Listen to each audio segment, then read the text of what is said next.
ગુજરાત વિધાનસભાની ચૂંટણીના પ્રચારમાં રાષ્ટ્રીય નેતાઓ સુરત આવી રહ્યા છે।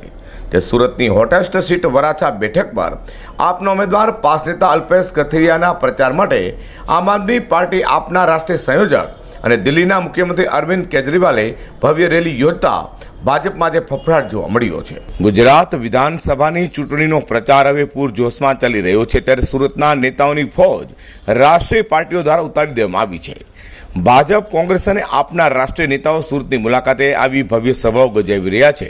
તો સુરતમાં વરાછા બેઠકના આમ આદમી પાર્ટીના ઉમેદવાર અલ્પેશ કથિરિયાના પ્રચાર માટે આપના સંયોજક અને દિલ્હીના મુખ્યમંત્રી અરવિંદ કેજરીવાલે ભવ્ય રેલી યોજી હતી, જેમાં મોટી સંખ્યામાં લોકો જોડાયા હતા અને ભાજપમાં જેને કારણે ફફડાટ જોવા મળ્યો હતો। વધુમાં આપની રેલી બાદ હવે બુધવારે ભાજપ દ્વારા પણ હિન્દુત્વના નામે યુપીના સીએમ યોગી આદિત્યનાથની રેલીનું આયોજન કરાયું છે। જોકે હાલમાં આપની રેલીને જોઈ ખરેખર ભાજપીઓમાં સન્નાટો જોવા મળ્યો હોય તેવી ચર્ચા રાજકીય સ્તરે જોવા મળી છે। અઝર કુર્સી સાથે પ્રકાશવાળા।